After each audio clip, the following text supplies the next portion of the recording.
4 days later, he saw the girl with dark hair again. He was walking to the toilets at the Ministry of Truth, and she was coming towards him. She had hurt her hand. She had probably hurt it on one of the story writing machines. It was a common accident in that department. The girl was about 4 meters away when she fell forwards. As she fell, she hit her hand again and she cried out in pain. Winston stopped. The girl got to her knees. Her face had turned a milky yellow color, making her mouth look redder than ever. She looked at Winston and her face seemed to show more fear than pain. Winston felt a strange mix of emotions. In front of him was an enemy who was trying to kill him. In front of him also was a human being, in pain and perhaps with a broken bone. Already he had started to help her. He felt that her pain was in some strange way his own. "You're hurt," he said. "It's nothing, my arm. It will be all right in a second." He helped her up. "It's nothing," she repeated. "Thanks, comrade." She walked away quickly. Winston was standing in front of a telescreen, so he did not show any surprise on his face, although it was difficult not to.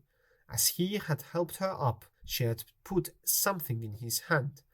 It was a piece of paper. He opened it carefully in his hand in the toilet, but did not try to read it. You could be certain the telescreens would be watching in the toilets. Back in his office, he put the piece of paper down on his desk among the other papers. A few minutes later, he pulled it towards him with the next job he had to do. On it, in large letters, was written, "I love you." For the rest of the morning, it was very difficult to work. At lunchtime, in the canteen, the fool Parsons, still smelling of sweat, did not stop talking to him about all the work he was doing for Hate Week. He saw the girl at the other end of the canteen at a table with two other girls, but she did not look in his direction.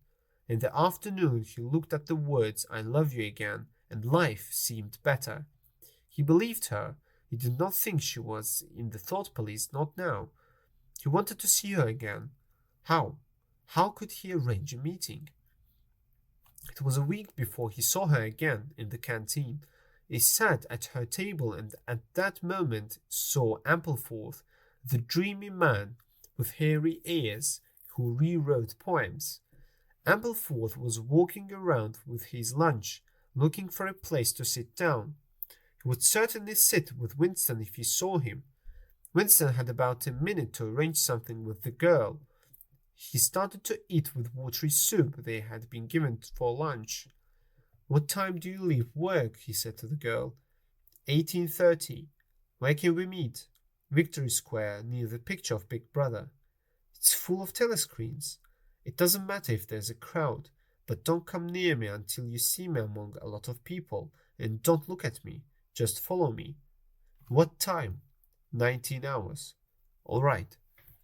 Ampleforth did not see Winston and sat down at another table. Winston and the girl did not speak again, and they did not look at each other. The girl finished her lunch quickly and left, but Winston stayed to smoke a cigarette. He arrived at Victory Square early. Big Brother's picture looked up at the skies where he had beaten the Eurasian aeroplanes, or East Asian aeroplanes it had been a few years ago, in the Great Air War. 5 minutes after the time they had arranged, Winston saw the girl near Big Brother's picture, but it was not safe to move closer to her yet. There were not enough people around. But suddenly, some Eurasian prisoners were brought out and everyone started running across the park. Winston ran too, next to the girl, lost in the crowd. "Can you hear me?" she said. "Yes." "Are you working this Sunday afternoon?" "No." "Then listen carefully. Go."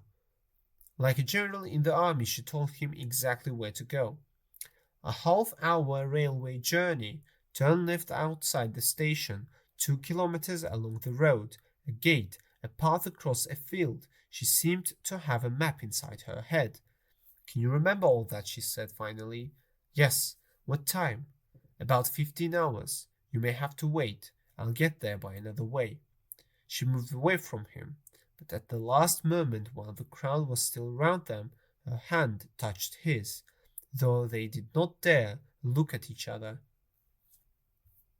Winston opened the gate and walked along the path across the field. The air was soft, and the birds sang. You were not safer in the country than in London. There were no telescreens, of course, but there were microphones, and the thought police often waited at railway stations. But the girl was clearly experienced, which made him feel braver. He had no watch, but it could not be 15 hours yet, so he started to pick flowers. A hand fell lightly on his shoulder. He looked up. It was the girl, shaking her head as a warning to stay silent. She walked ahead of him, and it was clear to Winston that she had been this way before. He followed, carrying his flowers, feeling that he was not good enough for her. They were in an open space of grass between tall trees when the girl stopped and turned. "Here we are," she said. Winston stood quite close to her but did not dare move nearer. "I didn't want to say anything on the path because there might be microphones there, but we are all right here." He still was not brave enough to go near her. "We are all right here," he repeated stupidly. "Yes, look at the trees. They were small and thin. There's nothing big enough to hide a microphone in, and I've been here before." He had managed to move closer to her now. She stood in front of him with a smile on her face. His flowers had fallen to the ground. He took her hand. "Until now I didn't even know what color your eyes were," he said. "They were brown." The next moment she was in his arms on the grass. But the truth was that although he felt proud, he also felt disbelief. He had no physical desire. It was too soon. Her beauty frightened him. Perhaps he was just used to living without women. "Don't worry, dear. There's no hurry. Isn't this a wonderful place? I found it when I got lost once on a walk in the country with the Young People's League. If anyone was coming, you could hear them 100 meters away." "What's your name?" asked Winston. "Julia."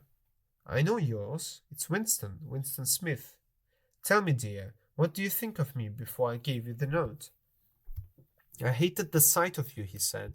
"If you really want to know, I thought you were in the thought police." The girl laughed. She pulled out some chocolate from the pocket of her overalls, broke it in half, and gave one of the pieces to Winston. It was very good chocolate. "You are very young," he said. "You are 10 or 15 years younger than I am. What did you find attractive in a man like me?" "It was something in your face. I thought I'd take a chance. I'm good at finding people who don't belong. When I first saw you, I knew you were against them." When Julia said them, she meant the party, especially the inner party. She spoke about them with real hate, using bad words. Winston did not like that. It was part of her personal war against the party. He got closer to her. His heart raced. He pressed her down on the grass. This time there was no difficulty. Their love had beaten the party. It was a political act. Winston looked round the little room above Mr. Charrington's shop. As he had thought, Mr. Charrington had been happy to rent it to him. He did not even mind that Winston wanted the room to meet his lover. Everyone, he had said, wanted a place where they could be alone and private occasionally. They had taken the room because during the month of May they had made love only one more time. It was dangerous to meet anywhere twice. Then they had to see each other in the street, in a different place every evening, and never for more than half an hour at a time.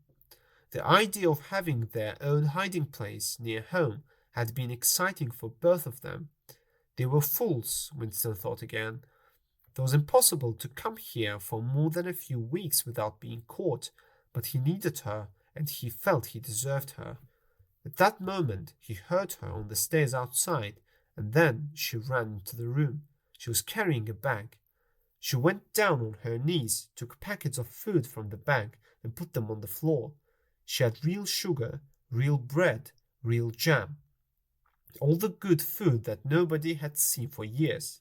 And then I had to put paper round it because...